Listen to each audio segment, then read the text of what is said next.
Hello, guys and gals, and welcome to what is basically going to be our first video for 10th grade English.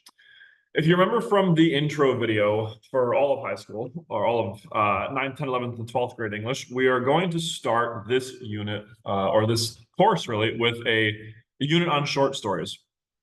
And the first short story that we're going to jump into is a short story called Harrison Bergeron. Now, what we're basically going to do is we're going to read through it, we're going to analyze it a little bit, and then we're going to kind of follow along with some of these close reading questions. Okay, so these are what we really want to be looking at as we kind of move through the text. So the first question we have is describe the features of this dystopian society. And number two, what has happened to Harrison? And then number three, describe how George and Hazel are characterized in the beginning of this story. Okay, so a little bit of pre-reading on the questions there, but let's back way up. What do we know about short stories, if you remember from ninth grade, what I taught you to do in short stories? What you're supposed to do generally, or what a good thing to do with any text is really, is to look at the title, look at the author, and then gather whatever you can from that and kind of prepare yourself for the reading first and foremost. So the title is Harrison Bergeron. It's a name, okay? It's a person. So the center of this short story, the focus of the short story is on a person. It's something to do with this person named Harrison. Now, you can play around, if you remember, with etymology, like we did at the very first short story in ninth grade. I always encourage my students to play around with etymology sometimes if you're looking to get into the real nitty-gritty analysis of texts. It's a good place to start. So we have a name, Harrison Bergeron. Break it down. Harrison, son of Harold, right? If we actually, Harry, son of Harold or Harold, Harry. If you go and look into basic etymology, that basically means a ruler, of the ruler of the home. Okay, so we have a son of a ruler, something like that. And then Bergeron actually derives from, I think it's Nordic, I think, for something like small shepherd. Okay, so the son of a ruler and something like a small shepherd. All right, so a shepherd and a ruler. Interesting. That's what we got so far. Kurt Vonnegut. What do we know about Kurt Vonnegut? Barely really anything. All we know is that he was particularly active, I think, in his writing during the middle of the 1900s, which is important for the genre of this particular text. The question gave it away in the close reading. This is a dystopian society.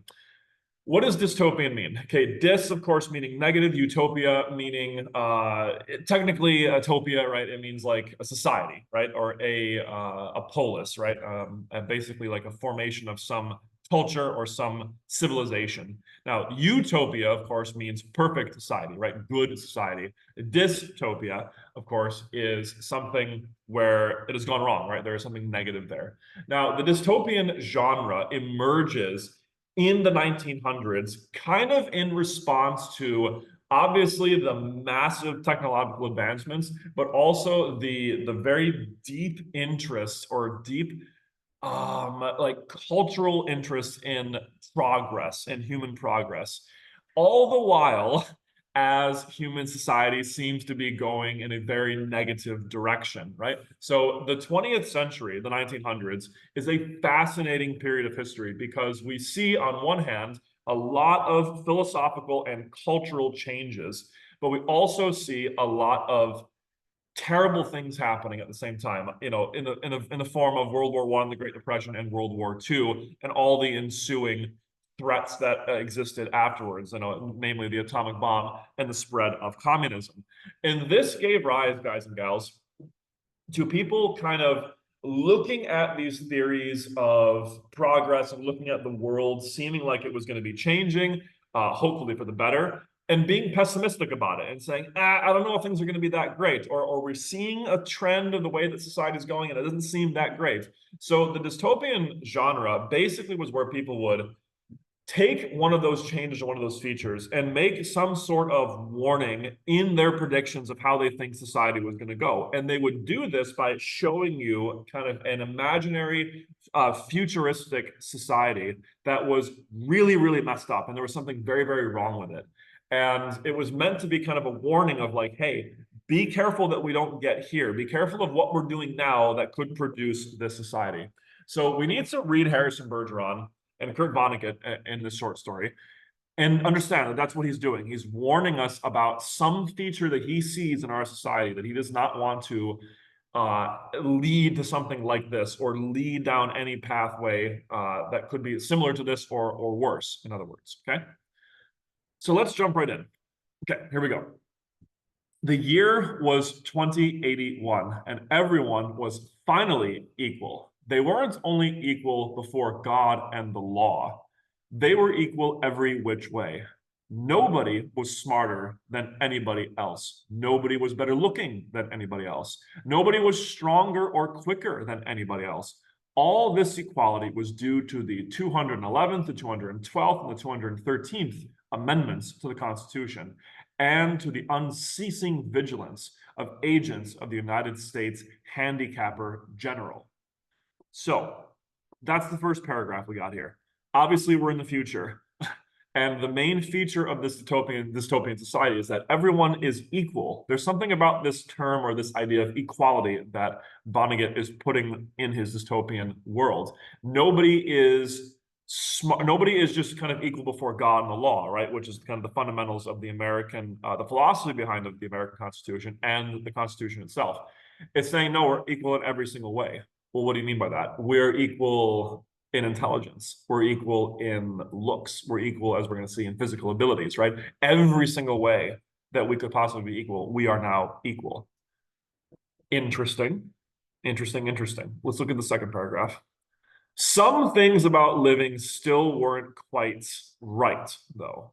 April, for instance, still drove people crazy by not being springtime.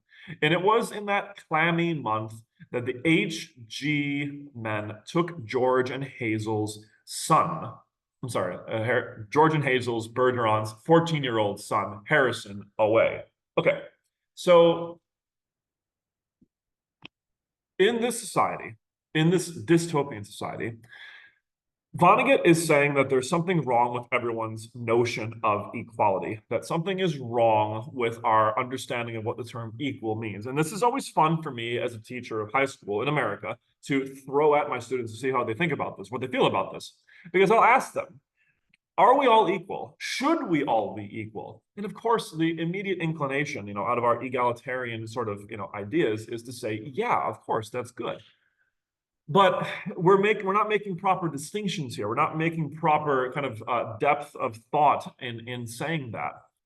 Do we want to have everyone equal, as this one says, before God and the law in America? Yes. What does that mean? That means that if we break that down philosophically, what that means is that everyone is equal before God. Well, okay, if you're religious or non-religious, doesn't matter. What that fundamentally is saying is that human beings have an inherent value, okay? We have equal value, irrespective of your age, your race, your gender, your sexuality, your religion, blah, blah, blah. Everyone has inherent value. Everyone is equal.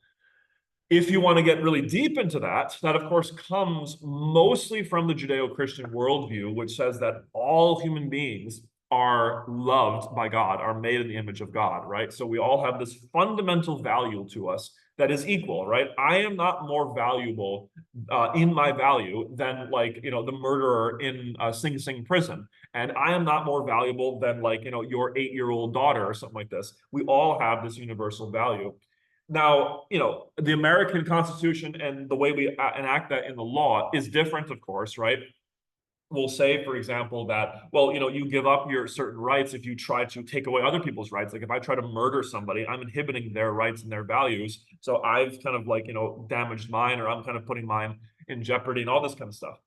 But basically, the essential point is that, yes, we have this inherent value. We are all equal before God, and it says the law too. So we are all in America supposed to be given a fair shot of a trial, right? So no matter what you're accused of, you still need to go through the process of being able to defend yourself, right? So basic idea. Now, in what other ways are we being made equal in this society, though? It's saying, well, we're made equal with intelligence. We're made equal with our physical abilities and our looks. Aha. So now we have to ask the question, Is everyone equal in all of those categories? And the answer, ladies and gents, the uncomfortable answer, perhaps, is no, we are not. There are some people who are vastly more intelligent than others. There are some people who are vastly more attractive than others. There are some people who are vastly more physically capable than others, all this kind of stuff. And so in that fundamental sense, no, we are not equal in abilities. We are equal in value, right? We are not equal in our capacity or abilities, but we are equal in value. That is the kind of distinction here. But this society has kind of distorted that view and said, no, we must be equal, not merely in value, but also in our capacity and abilities. Now, is that right or wrong? Is that good or bad? Vonnegut is going to put forward his answer here as we move on. So we see that these two kind of sort of main characters, George and Hazel, had a 14-year-old son whose name is Harrison, our titular character, was taken away when he was 14. Why? Let's read on. It was tragic, all right, but George and Hazel couldn't think about it very hard. Hazel had a perfectly average intelligence, which meant she couldn't think about anything except in short bursts. And George, while his intelligence was way above normal, had a little mental handicap radio in his ear. He was required by law to wear it at all times. It was tuned to a government transmitter. Every 20 seconds or so, the transmitter would send out some sharp noise to keep people like George from taking unfair advantage of their brains. Okay, so there's an image, right, of this society right here. You have this kid taken away. Hazel, sorry, not that intelligent. And, you know, she's just able, which, by the way, there's a little bit of sexism going on there. You could say, like, why is it that the woman, like, I personally, when I'm hearing this, like, I'm thinking of the dystopian novel, Fahrenheit 451, where we have a similar situation, right, where it's the husband who's the kind of more intelligent, more enlightened one, and the wife is the one who's kind of a ditz. Is there something in there? I don't know. That's an interesting point to make, though, if you're tracking kind of the feminist ways to interpret these things.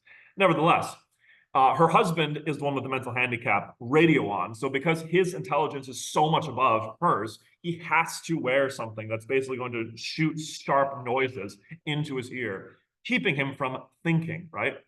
I love it. So it's supposed to keep him from taking unfair advantage of his brains, okay?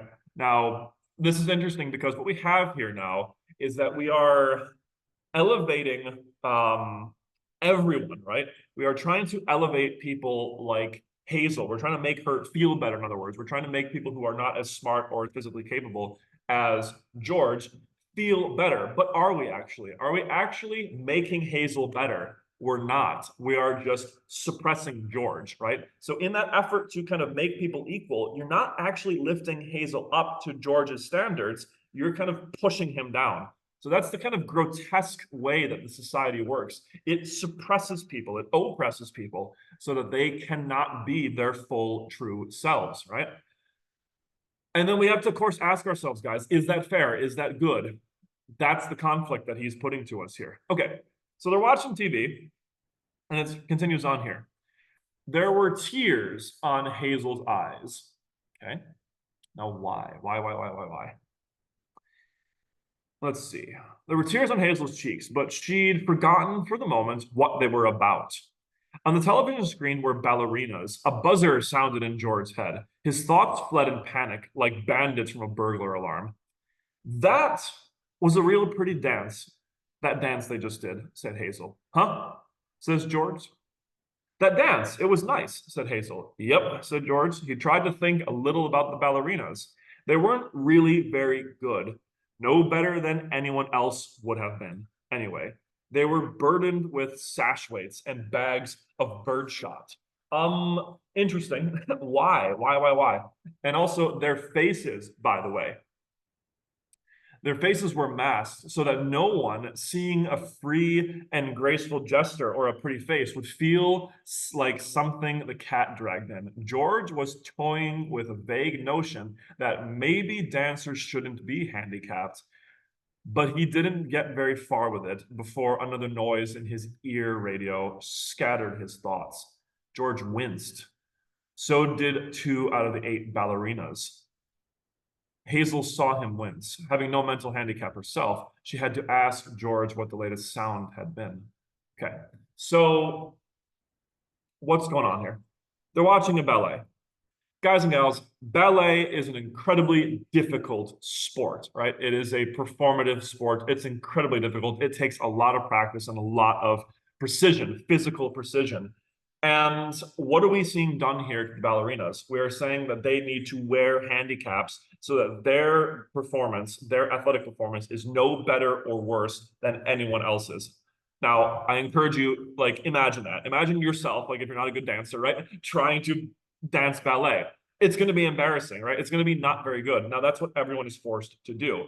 And that is the result of this equal society, right? Everyone is now not good. There is no perfection. There is no aspiration towards perfection. There is no excellence. There is only like mediocre average with everything, right? Which, as we're going to see, is actually going to produce a very dysfunctional society, not just in the arts. Okay, so they're watching this, and George is tortured again because he's trying to think for a minute, and then that freaking thing in his ear does not let him think. It inhibits his thoughts, which is a really kind of grotesque thing to do. Now, it's interesting how this society does this. It's with noise, right? It blasts noises into his ear. I can't help but read that and think that Kurt Vonnegut probably was at least somewhat inspired by Fahrenheit 451, because in Fahrenheit 451, there's a similar scene where someone is trying to think of something a little bit deeper than what his dystopian society is throwing at him all the time, but he's unable to think because there's so much noise. There's just a constant advertisements everywhere. And it's the same thing here. You're not allowed to think. You just have to keep blaring noise into your life so that you have no time for actual reflection and thought and deep, meaningful ideas. Okay. So he says, it sounded like someone hitting a milk bottle with a ball pen hammer, said George. I think it would be real interesting hearing all the different sounds, said Hazel, a little envious. All the things they think up. I wrote in my in my notes on this, I put like a dash next to Hazel's name and I said "dits." Like, you know, you're just so stupid, right? It's just the stupidest thing to say. It's just this, like, oh, that's kind of cool, these nice noises. It's like, yeah, they're torturous noises though. They're, oh my God, you know. So, says George, only if I was the handicap general, you know what I would do, said Hazel. Hazel, as a matter of fact, bore a strange resemblance to the handicapper general, a woman named Diana Moon Glampers. If I was Diana Moon Glampers, said Hazel, I'd have chimes on Sunday. I'm sorry, on Sunday, just chimes, kind of in honor of religion. I could think if it was just chimes, said George. Well, maybe make them real loud, said Hazel. I think I'd make a good handicapper general. Good as anybody else. Who knows better than I do what normal is, said Hazel. Right, says George. He began to think glimmeringly about his abnormal son, who was now in jail, about Harrison, about a 21-gun salute in his head stopped that. Okay. And she says, of course, boy, that was a doozy, wasn't it? Now, got a few more pieces of information here. Again, Hazel, sorry, Hazel, you're just very, very ditzy here. Now, she says kind of as an offhand statement, I make it chimes, make it chimes. And her husband says, well, I don't think I'd really be bothered by chimes too much. She says in honor of religion, which kind of gives us a sense that this society has moved away from religion or has kind of treated religion like it's something kind of old and antiquated. Interesting, right? That Vonnegut throws that in there too. His dystopian society thinks less of religion. Interesting. And I'll talk about that why in a later point, because I think what he's getting at here is a critique of probably Marxism, or kind of a strain or a version of Marxism or communism at the very least. Now, let's see. There's the bell for class. He talks about his son, or the fact that he's thinking about his son. And he's not able to think about him because that bell, right, that gun goes off, stopping him from thinking about it, right? And she says, wow, that was a doozy. And he says it was such a doozy that George was white and trembling, and tears stood on the rims of his eyes. 2 of the 8 ballerinas had collapsed to the studio floor, were holding their temples, which means that, guys, this noise is so loud and that is actually painful, right? It like drains the blood from his face and it makes him cry. And some of the ballerinas too, because apparently they have the same device in their ear and are just being constantly, like, tormented by the government for, their intelligence, essentially. All of a sudden, you look so tired, said Hazel. Why don't you stretch out on the sofa so you can rest your handicap bag on the pillows, honey bunch? She was referring to the 47 pounds of birdshot in a canvas bag, which was padlocked around George's neck. Go on and rest the bag for a little while, she said. I don't care if you're not equal to me for a while. George weighed the bag with his hand. I don't mind it, he says. I don't notice it anymore. It's just part of me, right? Which again shows us that at least physically, is he equal to her? No, he was actually quite strong. He has to wear this multiple pounds of birdshot to kind of weigh him down, to make him physically equal to everybody else. And he doesn't notice it anymore, right? It's like it's become a permanent part of him. This weakness has become a permanent part of him, which shows us again that he's very much entrenched in this society, in the dysfunction of this society. She says, you've been so tired lately, kind of wore out, said Hazel. If there was just some way we could make a little hole in the bottom of the bag and just take out a few of them lead balls, just a few, 2 years in prison and $2,000 fine for every ball I took out, said George. I don't call that a bargain. Oof, like that's, again, birdshot is not, it's not like it's big balls, right? There's like tiny balls. Every one you take out, 2 years in prison, right? So you're seriously under a very, very strict government here, okay? Rather tyrannical. Now, it says, if you could just take a few out, then you come home from work, said Hazel. I mean, you don't compete with anyone around here. You just sit around. If I tried to get away with it, said George, then other people get away with it. And pretty soon we'd be right back to the dark ages again, with everybody competing against everyone else. You wouldn't like that, would you? I'd hate it, said Hazel. There you are, said George. The minute people start cheating on laws, what do you think happens to society? If Hazel hadn't been able to come up with an answer to the question, George couldn't have supplied one. A siren was going off in his head. Reckon it'd fall apart, said Hazel. What would? Said George blankly. Society, said Hazel uncertainly. Wasn't that what you just said? Well, who knows, says George, right? Again, showing us like the trains of thought here can't even be finished, right? They're like forced into absurdity or stupidity. They're kept from thinking in this society. And it kind of, again, shows us a little bit of a hint of the philosophy that's kind of being perpetuated by this government. Competition's bad. We don't want competition. That's old. That's antiquated. We need to move forward to the future where there is no competition, where we don't have to compete anymore.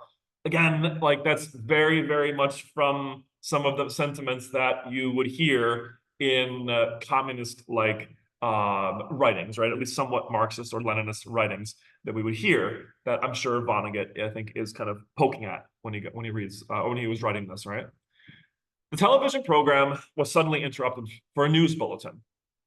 It wasn't clear at first as to what the bulletin was about, since the announcer, like all announcers, excuse me, had a serious speech impediment. For about half a minute, and in a state of high excitement, the announcer tried to say, ladies and gentlemen. He finally gave up, handed in the bulletin to the ballerina to read. That's all right, said Hazel of the announcer. He tried. That's the big thing. He tried to do the best that he could with what God gave him. He should get a nice raise for trying so hard. Okay, again, showing us that even the people who are trying to do public services, like announce the news, can't do their job because they're just some schmo that got picked up or are being like forced into this job or being suppressed with their skills, so they can't really do it at all. Which I kind of think, you might want to think like, okay, well, if the news announcers can't even really do their job, how about doctors? How about traffic controllers? How about police? Like all these other kind of things. So we're living in a society where people who don't have the qualifications to do their job are basically having to do those jobs. Not a very safe and productive society. That's not going to last very long. That's going to collapse, at some really, really negative ways at some point. What's the ballerina say, though? The ballerina says, ladies and gentlemen, reading the bulletin, she must have been extraordinarily beautiful because the mask she wore was hideous. And it was easy to see that she was the strongest and most graceful of all the dancers, for her handicap bags were as big as those worn by 200-pound men. Okay, so she's gorgeous. She has to be, because she has to wear a mask hiding her beauty. Again, this society says you can't be beautiful. You got to look normal to everybody else. So again, those of us who are physically attractive, how does that make you feel, right? Like you can't actually show off. You can't actually be yourself. And she had to apologize at once for her voice, which was a very unfair voice for a woman to use. Her voice was a warm, luminous, timeless melody. "Excuse me," she said. And she began again, making her voice absolutely uncompetitive, right? So, ugly. "Harrison Bergeron, age 14," she said in a grackle. How do you pronounce that? A grackle squawk, "has just escaped from jail, where he was held on suspicion of plotting to overthrow the government. He is a genius and an athlete, is underhandicapped, and should be regarded as extremely dangerous." Okay, so George and Hazel's son has escaped from prison. Why? At least the public reason is that he's plotting to overthrow the government. Maybe true, maybe not. Again, it's hard to trust, what we're being told, but he's 14 years old. What is a 14-year-old going to do? That's what's interesting. But he's a genius and an athlete. Which means what? The guy hit the genetic lottery, right? He's going to be amazing at everything? Maybe. Let's wait and see. A police photograph of Harrison Bergeron was flashed on the screen upside down, then sideways, upside down again, then right side up. The picture showed the full length of Harrison against the background, calibrated in feet and inches. He was exactly 7 feet tall. Okay, so again, they show his picture, which again, whoever's operating the camera or operating the computer systems with that whole thing can't do it right. And we are told that Harrison Bergeron is 7 feet tall, right? So hence the athlete part. So the guy's like impressively big. The rest of Harrison's appearance was Halloween and hardware. Nobody had ever borne heavier handicaps. He had outgrown hindrances faster than the HG, the handicap general, men could think them up. Instead of a little ear radio for a mental handicap, he wore a tremendous pair of earphones and spectacles with thick, wavy lenses. The spectacles were intended to make him not only half blind, but to give him wanging headaches besides. So the kid has to wear a ton of handicaps, meaning that he is physically way stronger than people around him. And he has to wear earmuffs, essentially, or kind of headphones, because the little earpieces don't do enough to hinder his intelligence. And then on top of it all, he of course has to wear glasses because his vision apparently is above 20/20, or better than 20/20. Scrap metal was hung all over him. Ordinarily, there was a certain symmetry, a military neatness to the handicaps issued to strong people, but Harrison looked like a walking junkyard. In the race of life, Harrison carried 300 pounds, right? So is that literal or is that a metaphor that he, in the race for life, kind of a metaphor, figurative language here? Not sure. What we're trying to get across here, though, what Vonnegut's getting across, is that this guy is ridiculously gifted, blessed with skills that are way, and capacities that are way above us. And it continues. And to offset his good looks, the HG men required that he wear at all times a red rubber ball for a nose, keep his eyebrows shaved off, and cover his white teeth with black caps at snaggletooth random. Okay. So on top of everything else, on top of being physically ridiculously strong, on top of being brilliant, he's also gorgeous, right? He's just a fantastically good-looking person. So the guy's checking all the boxes, right? This 14-year-old kid, Now it says, "If you see this boy," says the ballerina, "do not, I repeat, do not try to reason with him." There was a shriek as of a door being torn from its hinges. Screams and barking cries of consternation came from the television set. The photograph of Harrison Bergeron on screen jumped again and again, as though dancing to the tune of an earthquake. George Bergeron correctly identified the earthquake, and well he might have, for many was the time his own home had danced to the same crashing tune. "My God," said George, "that must be Harrison." Okay, so Harrison Bergeron has apparently broken into the news, or the ballerina station, the news station. The realization was blasted from his mind instantly by the sound of an automobile collision, it said. So again, can't think about it that much because there's that handicap on his ear. When George could open his eyes again, the photograph of Harrison was gone. A living, breathing Harrison filled the screen. Clanking, clownish, and huge, Harrison stood in the center of the studio. The knob of the uprooted door was still in his hand. Ballerinas, technicians, musicians, and announcers cowered on their knees before him, expecting to die.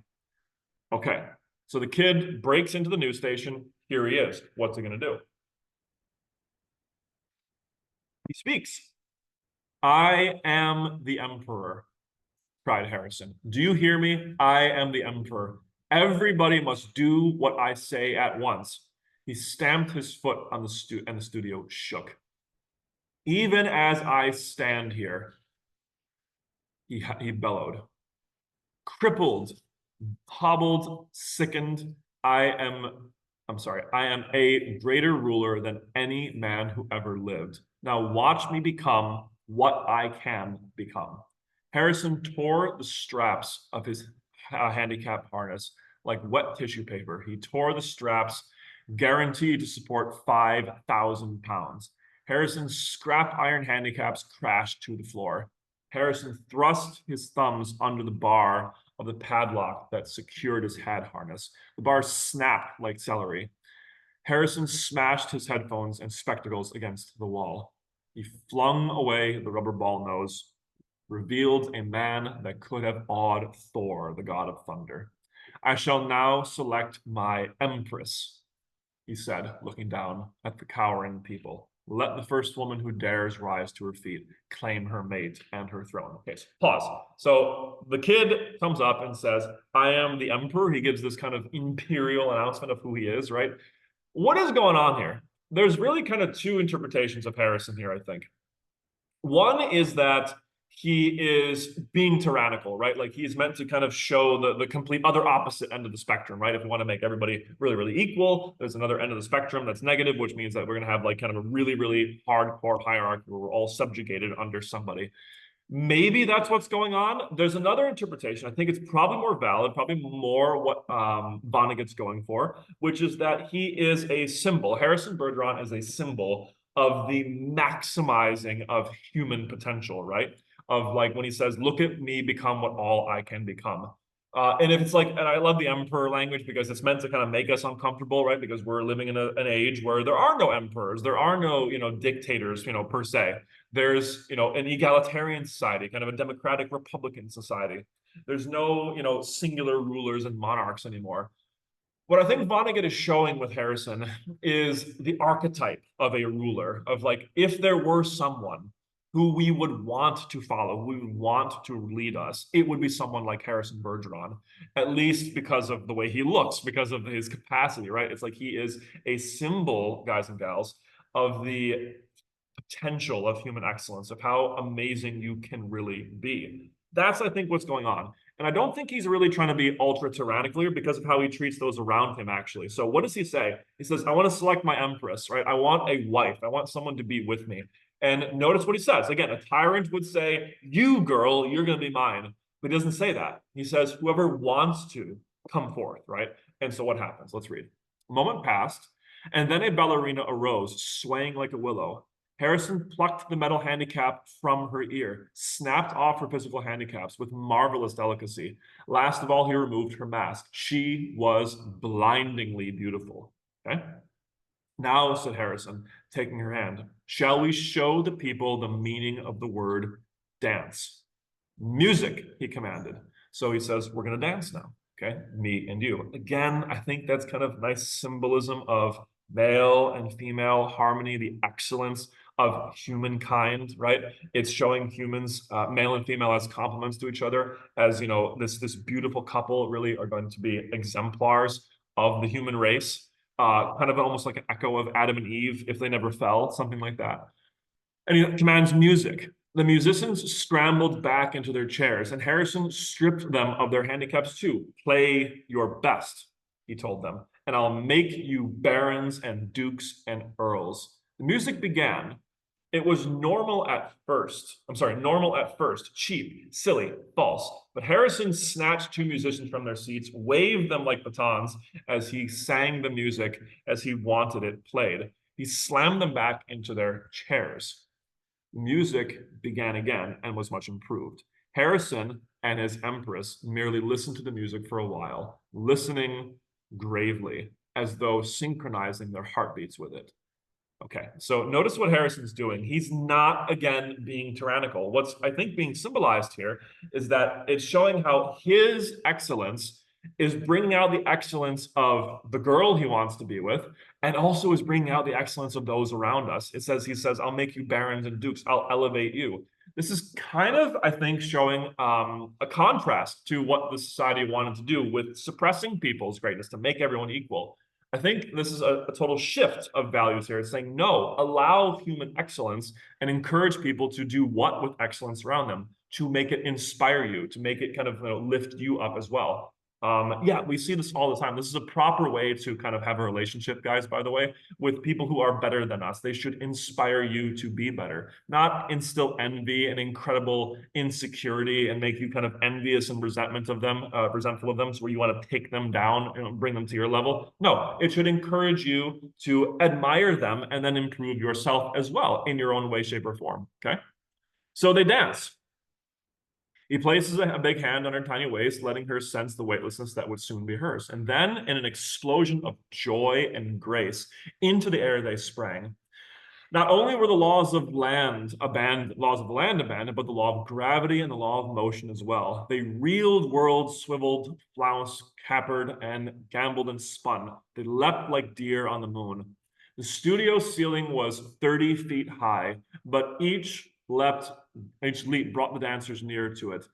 It became their obvious intention to kiss the ceiling. They kissed it, and then neutraling gravity with love and pure will, they remained suspended in the air, inches below the ceiling, and they kissed each other for a long, long time. Okay. So we get this image of their dance. And guys and gals, is it saying that they literally, defy gravity and all this kind of stuff and are flying like, Wonder Woman and, Superman? No, I think that's meant to be, again, kind of symbolic, kind of figurative language. It's showing us that what? Human potential, guys, and human excellence, if you let it flower, is almost divine in what it can do. The human potential is seemingly like limitless in this sort of situation. It's meant to be beautiful, right? And they kiss. There's a romantic element to this too. There's joy and beauty and all of this. And what happens? It was then that Diana Moon Glampers, the handicapper general, came into the studio with a double-barreled 10-gauge shotgun. She fired twice, and the emperor and the empress were dead before they hit the floor. She kills them both. She murders them both on live TV. Diana Moon Glampers loaded the gun again and aimed it at the musicians and told them that they had 10 seconds to get their handicaps back on. It was then that the Bergeron's television tube burned out. Okay. Hazel turned to comment about the blackout to George. But George had gone out into the kitchen for a can of beer. George came back in with the beer, paused while a handicap signal shook him up, and then he sat down again. You been crying? He said to Hazel. Yep, she said. What about? She said. I forget, she said. Something real sad on television. What was it? He said. It's all kind of mixed up in my mind, said Hazel. Forget sad things, said George. I always do, said Hazel. That's my girl, said George. He winced. There was a sound of a riveting gun in his head. Gee, I could tell that one was a doozy, said Hazel. You can say that again, said George. Gee, said Hazel, I could tell that one was a doozy. Okay. So what the heck is with that ending? I love that. So the handicapper general, in a display of true tyranny, right, true suppression, comes in and does what to the human spirit? She murders it. Or it's a human potential, I should say. She murders it. She completely kills it, which is very clearly supposed to symbolize what this society that is obsessed with equality does to human excellence. It kills it, all right? It does not allow it to flourish. And what do we get as a kind of finale here? We have the parents of this kid, Harrison Bergeron, who's 14, that they saw him get murdered on TV. And do they react to it really at all? Not really. I mean, it's kind of implied that George's handicap kept him from really being able to focus on anything that was on TV right there. And he was just getting up and getting a beer. Hazel kind of is crying about it, but she's too stupid to kind of really register it or remember what just happened, which is shocking to me. And what do they say right there? He says just forget it. It's sad. Forget about sad things. She's like, I always do forget about sad things. And he's like, yeah, that's my girl. Good job. And it's like, oh, gross. It's like that idea that like anything serious, anything worth thinking about or critiquing or whatever, like you just suppress it. You just forget about it. Again, showing the shallowness of this woman and the society too. And so, which again, I can't help but again think that sounds a lot like Fahrenheit 451. That sounds like I forget the guy's name, but the main wife in Fahrenheit 451. It sounds exactly like that. So I think Vonnegut's definitely drawing on this negative aspect of how in these sort of dystopian societies we are tempted to remain willfully blind. We are really tempted to just close our eyes to the dysfunction around us and just keep going in our stupid happy lives, right? And so what does George say at the end? You know, he's not able to really communicate anything except that he has this pain, right? It's like, oh, dang. He's like, you know, that handicap really kind of bugs him. And she says, wow, that was a doozy. And he's like, yeah, you could say that again, which again shows us like he's like, it's a joke, right? Like you can say that again. Like, and she takes it literally. Wow, you know, that one was a doozy. It kind of shows that she really is stupid. And it kind of ends on this really drab and absurd kind of like you know, meaningless kind of ending interaction right after something so beautiful and heartbreaking happened. I think what Vonnegut is showing us there is that a society that behaves like this, that behaves like George and Hazel, a society that really does believe in this sort of like perverse version of equality, is going to be like that, is going to be just meaningless, is going to be just devoid of any true, like really significant sense of purpose or meaning. Okay. So that's Harrison Bergeron, kind of drab, you know, but interesting nonetheless. So the feature of the dystopian society, we talked about that. We talked about what happened to Harrison. Number 3, describe how Hazel and George are characterized in the beginning of the story. We definitely did that, right? They're two very, very different, but in some sense kind of linked, especially at the end there. Describe Harrison as he appears on TV, right? You know, rivaling Thor, you know, all this kind of stuff. How is the scene with the ballerina contrasted? How is the scene with the ballerina contrasted with the features of this society, right? So again, think about like before and after Harrison comes into the studio, right? You have the ballerinas kind of fumbling around and having this just, you know, absurd, awful, you know, performance versus what we have when he comes in and he reveals this excellence to them and then tries to kind of bring them up with him, okay?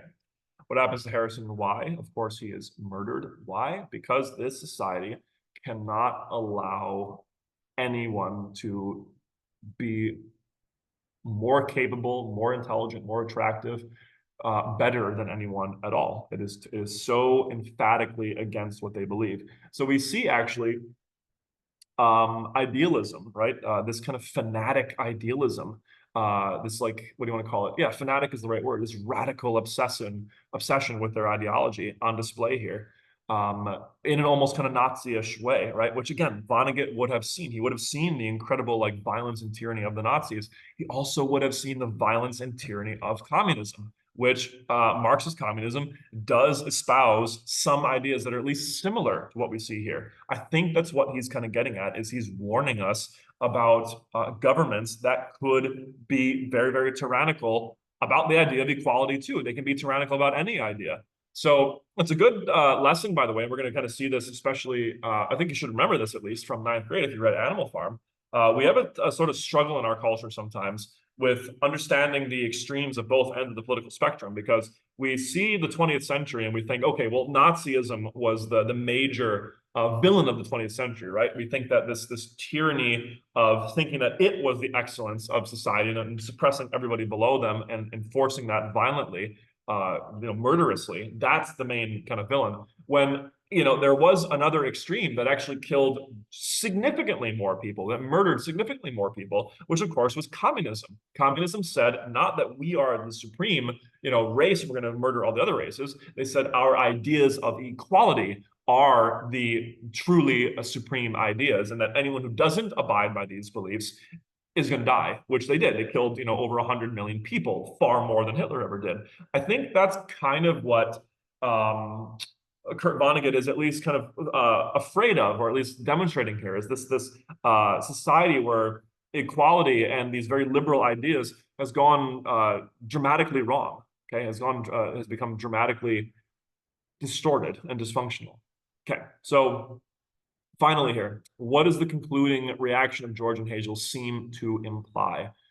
I think it implies a couple different things. That again, the society is devoid of meaning and devoid of any kind of true purpose, right? So you get no purpose. You get no true sense of meaning. It's like psychologically suicidal, the society essentially. And it also shows essentially the absurdity of this whole society. It's so absurd, and there's nothing truly meaningful going on in it. Okay.